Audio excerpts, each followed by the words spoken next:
자, 국민의 짐이 서울시장 경선 논의를 시작한다는데 사실은 국민의 짐이 지금 자신들의 어떤 늪에 빠진 것을 탈출할 수 있는 굉장히 중요한 모멘텀이 지금 서울시장 선거이기 때문에 서울시장에 사실 올인하는 것 같고요.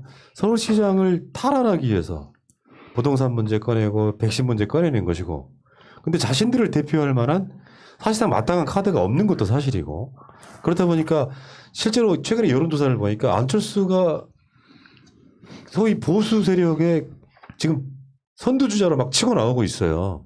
그렇다 보니까 저쪽에서는 야, 이거 뭐 윤석열도 대선주자 1위라고는 하지만 우리 당이 아니고 서울시장도 안철수가 1위가 아니어서 지금 리얼미터 기준으로는 국민의 지임이 민주당을 앞서고 있기도 하지만 사실 실속이 없는 상태. 그러니까 국민의 지임에서 안철수한테 입당해라. 그러니까 안철수 쪽에서 입당은 아니고 계속 지금 이 공방이 있는 거예요.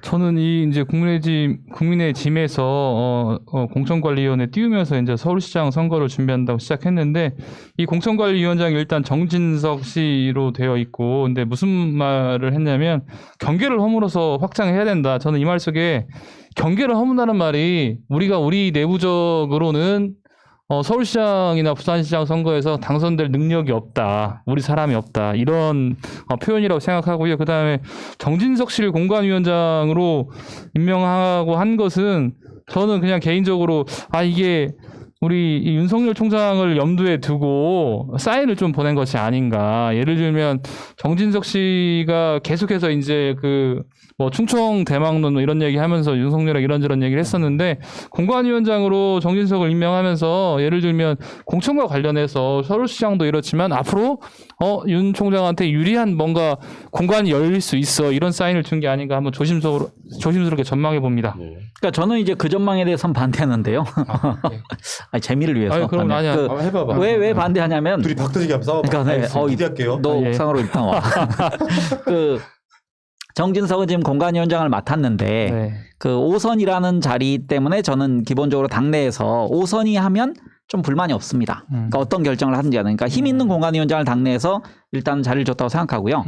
만약에 정진석이 일면은 일리가 있어요. 그러니까 윤석열을 당으로 데려가기 위해서, 그러니까 가막군, 그다음에 마중물 역할을 하기 위해서 한다 그러는데 윤석열은 입당이 거의 불가능합니다.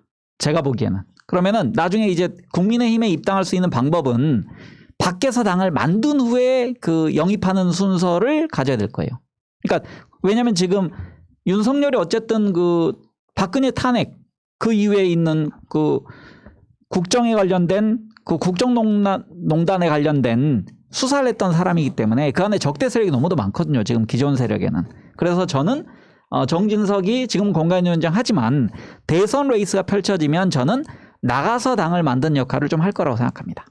저 나가서 일정 정도 뭐 비슷할 수도 있는데, 저는 어떻든 간에 정진석을 공천관리위원장으로 만들면서 당내 여론도 한번 간을 한번 보는 거죠. 정진석이 미리 저기 윤석열을 몇 번 했었는데 한번 공관위원장 만들면서 당내 여론을 한번 보는 것이고, 김종인 입장에서는 내가 대놓고 할 수는 없으니까 그런 측면이기 때문에 저는 그래서 정진석을 공관위원장으로 만든 포석은 서울시장, 부산시장도 염두에 뒀지만 대선도 염두에 뒀다. 그리고 플러스해서 윤석열까지 염두에 둔 것이다. 이런 말씀을 드리는 것입니다. 네. 근데 어쨌든 불쌍하죠, 국진당이. 한마디로 불임정당 아닙니까? 자기들 내에는 아무도 없다. 그 표현은 요즘은 이제 쓰지 예, 죄송합니다. 아시라고. 죄송합니다. 아무튼 좀 불쌍하죠. 자기들 내에는 아무도 없다라는 것을 반증하는 것이고, 그리고 결국에는 외부에서 데려와야 되는데 그 외부에 데려오는 것도 솔직히 맞닥치 않는 그런 모습을 보여주고 있다 생각을 좀 하고 있고요. 진짜로 기존에 원래 미스터 트롯 같은 방식으로 국민 전체 방식으로 한다고 했다가 안철수가 조금 지지율이 높게 나오는 것 같으니까 경선 룰을 바꿔보면 어떻겠느냐. 또 서울과 부산은 다르게 경선을 해야 되지 않겠냐. 부산은 자기들이 유리하다고 생각하고 있나 봐요. 그러니까 이런 것 자체가 그냥 정말 비루하다, 그냥 불쌍하다 생각하고 지금 있고. 거론되는 방식은 기술적으로는 3가지입니다. 그러니까 첫 번째는 안철수가 당으로 들어와서 당내 경선을 하자. 근데 안철수는 입당하지 않겠다는 의사로 오늘 분명히 한 것 같고요. 두 번째는 그 양당에서 이렇게 각자 선출해서 단일화하는 겁니다. 그러니까 단일 후보를 만들기 위해서 나머지는 정당 가입에 관계없이 원샷 경선을 하자. 그러니까 그 버니 샌더스도 민주당에 가입하지 않은 채로 그렇죠. 민주당 경선에 참여한 것처럼 그런 방식 하자고 그러는데 지금의 국면으로 보면 안철수가 좀 유리한 상황이 있어요. 그러니까 안철수의 지금 요구사항을 들어줄 수밖에 없는 상황인데 국민의 짐은 대단한 딜레마 있을 겁니다. 그러니까 안철수에게 끌려다니고 세석밖에 안 되는 당에게 당대당 통합 정도에 하면서 자리를 줄 것인가. 근데 만약에 안철수와 협상이 결렬되고 나면은 안철수가 단독 출마하면 국민의힘은 당연히 지거든요. 네. 단일화에도 이길까 말까인데. 맞습니다. 그래서 지금 국민의힘 자체는 그 안철수 문제, 윤석열 문제로 분당 혹은 당이 완전히 분해되는 그 경우일 수도 있다. 그래서 아마 이 문제로 골치 굉장히 많이 아플 겁니다. 최근에 이제 우리 방송 지음해가지고 물론 이제 거기가 조원시 땡땡이라는 여론조사 기관이긴 한데 저는 안 믿어요 그런 여론조사 기관을. 이상한 특정 시점만 되면은 저쪽 유리한 여론조사가 너무 많이 나와. 그건 내가 봤을 때 그냥 패널 조사예요. 일단 설계 자체가 보수에 좀 유리한 쪽으로. 근데 이제 안철수 입장에서는 서울시장, 그러니까 국민의 짐에 입당하기 힘들 거라고 저는 생각해요. 금태섭도 마찬가지라고 생각합니다.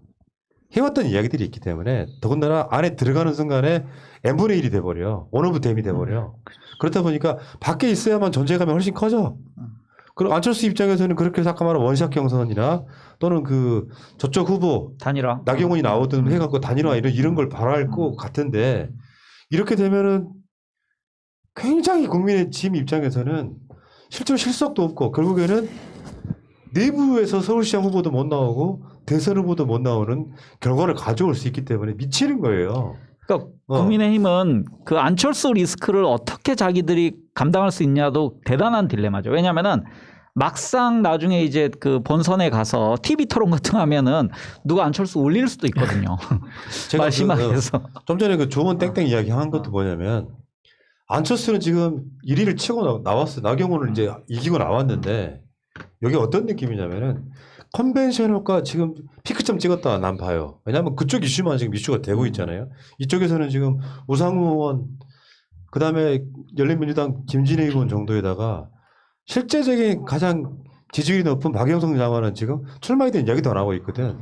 컨벤션 효과를 너무 일찍 누리잖아. 그러면 떨어질 일만 남았던 부분도 있어요. 그러니까 컨벤션 효과에 극을 달리는데도 지금 여론조사 보니까 박영선 장관은 막 1, 2% 정도 앞서는 정도예요. 그래서 저는 서울시장은 기본적으로 민주당이나 열린민주당 등 이 민주 세력이 전략만 잘 가지고 가면 그냥 100% 저는 이긴다고 일단 봅니다. 저는 그 안철수 씨가 대선 후보일 때는 뭐 3, 4%의 지지율이 나왔었는데 왜 서울시장일 때는 서울시장 출마한다고 하니까 지지율 1위가 나오는지 조금 개인적으로 좀 고민을 해봤는데 사람들이 안철수를 정치인으로 안 보는 것 같아요. 기본적으로 이 복잡 다단한 정치의 세계에서는 얘가 살아남을 수 없고 뭔가 바이러스를 만들 정도 되면 행정은 좀 할 수 경영 능력. 경영 능력 좀 있지 않느냐 이 정도로 평가해서 그런 결과가 나오지 않았나라고 조심스럽게 생각해 봤습니다. 근데 이런 부분도 있죠. 그러니까 이게 지금 인지도 싸움인 경우 인지도가 높아서 많이 알려진 사람들이 있어요. 근데 나경원은 악명도 있잖아요. 안철수도 마찬가지라고 생각해요. 지금 이 사람들이 누리고 있는 이 지지율은 나는 그게 맥시멈이라고 봐요. 비호감도 때문에. 그러니까 사실은 국민의 지임적 입장에서도 진짜 고민은 그런 걸 거예요. 표의 확장성이 상당히 떨어진 상태에서 안철수라고 하는 그냥 지명도 높은 사람이 치고 나와가지고 야권 단일화 하자 하니까 사람들이 지지해주는 측면이 있죠. 나중에 이제 서울시장 선거의 국면으로 들어가면 그 사람이 갖고 있는 비전, 자질 이런 것들 TV 토론 등을 한번 상상을 한번 해보시자고요. 누구를 대입시키든 간에 안철수가 TV 토론에서 이득을 얻을 수 있을까요? 저는 좀 불가능하다고 보는 게 서울시장 감이라는 건 느낌이 좀 다르잖아요. 우리 서울시민 입장에서도 당을 떠나가지고 뭔가 좀 시장으로서의 품위, 실력, 콘텐츠 이런 것들이 중요할 텐데 그 초등학생 같은 느낌으로는 저는 확장성 없다고 생각해요. 별 의미가 없다. 그러니까 안철수 같은 사람한테 목을 매면서 우리 당에 들어와 하는 국민의 짐이 좀 안쓰러워서 제가 드린 말씀이었습니다. 근데 그 왜 서울시장으로서는 인지도 때문에 지지도가 올라갔다 말씀하시는 그러니까 그런 거죠.